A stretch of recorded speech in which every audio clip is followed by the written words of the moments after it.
Public transport made safer with COVID-19 vaccinations now being rolled out to our bus and private hire drivers. Under an expanded integrated shield plan, COVID-19 jab complications that result in hospitalization are now covered. Hong Kong lifts a 48-hour lockdown in the JORDON district imposed so authorities could test thousands of residents. But was it effective? We speak to our correspondent over there. Hello, you're watching The Big Story, coming to you live from the Straits Times newsroom. I'm Olivia Quay. I'm Haryanto Diman. You can subscribe to the Straits Times channel so you never miss a single episode. 44 new COVID-19 cases were confirmed today and now all were imported and placed on stay-home notice on arrival in Singapore. Today's breakdown means it's the third day in a row that there were no new cases in the community. More details will be released later tonight. Public transport will be safer for all as COVID-19 vaccinations begin for some 80,000 land transport workers, including bus drivers, train operators, as well as taxi and private hire car drivers. The first batch of 12,000 will progressively get their jabs at two vaccination centres, the former Hong Kar Secondary School campus and Changi Airport Terminal 4. Today we have bus captains, we also have train captains. We also have some of the workers from the bus companies, the train companies. And of course, a very important group will be our taxi drivers and our private hire car drivers. They will also be included in the 80,000 that I mentioned earlier. So we will be working closely with MOH and also the taxi and PHC companies to make arrangements for our taxi drivers, our PHC drivers. I think it is my social responsibility to the nation as well, because seeing that our government actually do their part so much of protective measures, and the healthcare frontline actually doing their part to actually reduce the risk. I think it is my part to do, to show that, to express my deepest and heartfelt, gratitude towards the nation. Senior Minister of State for Transport Chee Hong Tat also said that vaccination will not be linked to work deployment since getting vaccinated is a personal choice and not mandatory. I don't think we have linked the vaccination to deployment of the workers because this is really about offering them an added protection. Now, vaccination doesn't mean that we take away all the other safety measures. So all the other safety measures that are already in place, including the wearing of masks, keeping personal hygiene, all that will still be in place. Well, as Singapore ramps up its vaccination efforts, there are still those of us who are undecided whether or not they would get the shot. Concerns have also been raised over whether the existing vaccines are effective against new variants of the coronavirus, including recent strains detected in Britain and South Africa. Joining us is Professor Wee Eng Yong, Deputy Director of the Emerging Infectious Diseases Program at Duke NUS Medical School. Welcome again, Prof. Could you explain why COVID-19 vaccines like Pfizer's would be effective against, the virus's new variants? Well, first of all, thanks for having me. The vaccines that that have been licensed, like those from Pfizer as well as Moderna, eventually, the vaccines are constructed by using the entire spike gene. So it's not just one part of the protein, but it's not one part of the gene that encodes for the whole protein, but the entire thing itself. In other words, for the virus to be able to evolve to the extent that it can completely evade the immune system, which will be attacking the protein from all sorts of different angles and against the whole thing, it must undergo quite a substantial number of changes, right? So if you think about it, it's like using a key to get into a door, right? The key must first of all slot into the lock and it must fit. And next thing the key needs to do, or at least the person using the key needs to now turn the key so that you now unlock the door. So the mutations that we're finding with the UK variant, the South Africa variant and all that are mostly focused or concentrated around the very tip of the key. And so the idea therefore is that it fits the lock better. right? But there are also other parts of the spike protein that are important, and that's important for turning the lock. And so because of the way the vaccines are made, we'll also make antibodies that now block the spike protein from turning. And if it cannot turn, it cannot unlock, right? So then the virus cannot get in. But that's just the antibody perspective of the immune response. Our immune response is also composed of killer cells, right? Or a thing called T cells. And the T cells basically now peer inside our cells to know which ones are infected and which ones are not. So in the event that the antibodies are not sufficient to protect against infection, and that gets through, then our T cells will then still come and be able to scan and identify which ones are infected and which ones are not. And then you'll get rid of those that are infected and prevent the virus from spreading in the body. So RNA vaccines, as well as those vaccines that like AstraZeneca's adenoviral vector vaccines, so these vaccines all are delivered into our body, and then our body then makes the spike protein. This form of vaccine will produce both antibodies as well as killer T cells. And so there's redundancy in our immune response. And that's why it's very hard for the virus to be able to mutate to such an extent that it would escape all the antibodies as well as the T cell response. So that's highly, highly unlikely. Right. Professor, we understand that you received your COVID-19 vaccine last week. How was your experience? Right. Yeah, I got my first dose last week. It was highly uneventful, I guess, is the way to put it. I had a sore left arm for a day or so, but that was about it, nothing else. All right. Well, thank you so much again, Prof, for spending some time to speak with us. And that was infectious diseases expert, Professor Wee Eng Yong from Duke NUS Medical School.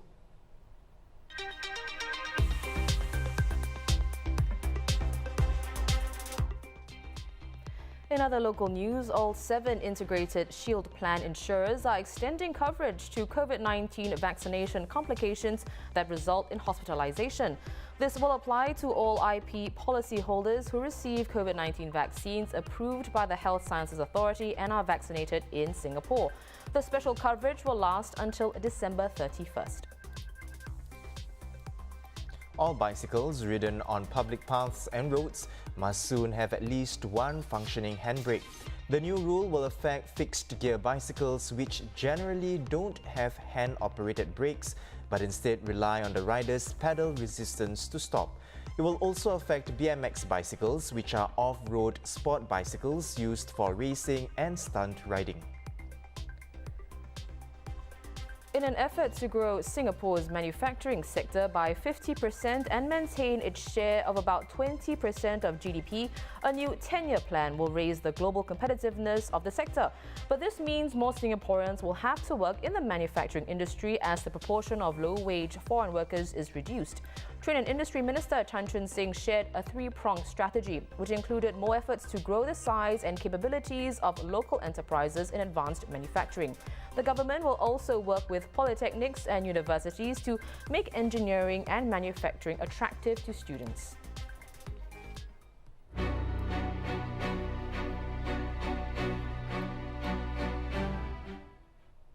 Looking overseas, Hong Kong has lifted a weekend lockdown on the JORDON district, which was imposed so authorities could test residents in the area for the coronavirus. More than 7,000 people have been tested, with 13 returning positive results. Secretary for Food and Health Sophia Chan said the authorities are not ruling out similar operations in the future. She noted that the current strategy of issuing notices to people for compulsory testing has been effective, with most complying. Here with the latest is our Hong Kong correspondent Claire Huang. Claire, Jordan's lockdown was lifted overnight. Is the district already back to normal? Hi, Jan. It's business as usual for now, but people who've got shops in the restricted area has complained that they've suffered great financial losses over the weekend, right? And some are afraid that that might continue, even as Chinese New Year, usually a good time to make profits, right? Approaches due to the stigma with the area. Now, when you say JORDON or Yao Ma Tei, it's like, it's a bit dirty, you know? So you've got a stigma there. And then residents also have had much to say about the execution of the lockdown. They've described it as confusing. They said that it's not well thought out. A silver lining, perhaps, was the fact that the government allowed those who were tested and negative of COVID-19 to go in and out of the area before the 48 hours. Actually, they were allowed to go out to buy food. So many of them actually rushed out to line up to get out of the area to buy food from 6 p.m. yesterday. Well, Claire, the purpose of locking down JORDON over the weekend was to facilitate compulsory mass testing for residents in that area. So based on the reactions that you mentioned, as well as the effectiveness of that testing exercise, will we see other district-specific lockdowns? Well, first of all, this lockdown is different from the ones you had in Singapore and elsewhere. It's basically preventing movement of people in an area, a small-scale area, in order to test them. It was over the weekend, 48 hours, and even before the 48 hours, people free of COVID could roam around. Now, second, Hong Kong has employed various types of testing exercises, Ollie. We first had the voluntary mass exercises. There was one in last September. And then we've been having targeted testing for high-risk groups, which started very early for, people like taxi drivers, frontline-facing staff, F&B, nursing homes, and now helpers, and then there's compulsory testing notices where, these notices are issued for buildings. So residents in those buildings have to, go for testing. And obviously, if they're found to not go for testing, they are in breach and they will be either fined or they have to go to jail. So they've lowered this threshold in the Yau Tsim Mong area. So any building with just one case, I think previously it was like at least two, will mean that all the people in the entire building will have to, go for tests. And then buildings with sewage pipe samples with the virus will also be issued notices, so they also have to go for tests. So then there's this over the weekend, which happened, right? The small-scale lockdown to test everyone. So as Secretary for Food and Health, Sophia Chan, noted, right, voluntary and mandatory testing have been effective. So health experts here believe a lockdown is not necessary or cost-effective. But then the government has not ruled it out yet. They have said that they will consider it again, depending on the situation. And then what happened yesterday was that one of the advisors on the advisory panel on the government's anti-epidemic efforts is Professor David Hui, who then suggested that the government actually might want to have a mini lockdown in the fruit market that's next to the JORDON area, because there are a lot of cases surrounding the fruit market that has gone up. So, I think for the government, they have to review and then they play by ear. Right. So Claire, apart from district-specific lockdowns, what about mass testing? Is mass testing the way to go in Hong Kong, or are experts still advising a more targeted approach? Well, it's not a zero-sum game. So multiple methods can be used to complement each other to achieve maximum results, because you have limited resources, right? I think the government has mentioned that to impose an island-wide lockdown is just not very feasible because it takes up a lot of resources and planning. So health experts here have said that generally more than 90% of people turn up for the mandatory tests. And then there are people who also turn up on their own if you have those specimen collection stations in their vicinity. So what the health experts are now saying is that the government needs to set up more specimen collection stations, particularly in hot zones. And while that's going on, you've got the targeted testing. So your cabbies are tested, your frontline staff are tested, And then, the key here is to be able to identify and locate, close contacts, identify those who are infected and the close contacts of those who are infected, so that you can isolate them, and so that you can cut the transmission chains in the community. But the next big hurdle will be Chinese New Year, obviously, because there will be gatherings. And when we surround ourselves with food, we will eat, and that comes removing masks. So the chances of getting it from someone who's infected if you have a gathering would be higher. Right, Claire, just on CNY celebration, now ahead of the celebration, is Hong Kong looking at implementing any stricter measures to curb the virus spread during the holiday season? So for weeks already, the government has sort of tried to pave the way to ease people into realizing that this is going to be a quiet New Year, Chinese New Year. They have had U-turns on the flower markets. They finally decided to actually let the fairs go on. So you've got all the Chinese New Year fairs, right, which is a big thing here. So they didn't want people to congregate in just Mong Kok Flower Market, and so they would rather have people and they can do crowd management control and things like that. So already they are saying, and they have previously warned that the government can actually step in to regulate private parties if they have to. Right. Well, thank you very much for the update, Claire. Of course, do take care of yourself in Hong Kong. We've been speaking to Hong Kong correspondent for the Straits Times, Claire Huang. Now, before we go, here's a quick reminder that Singapore Art Week is going on now. Well, the 9th edition runs until this Saturday, January the 30th, with more than 100 events island-wide and online. Take a look.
Well, it's definitely something worth checking out. So for more news and videos, visit straitstimes.com and subscribe to our YouTube channel by hitting the red button below.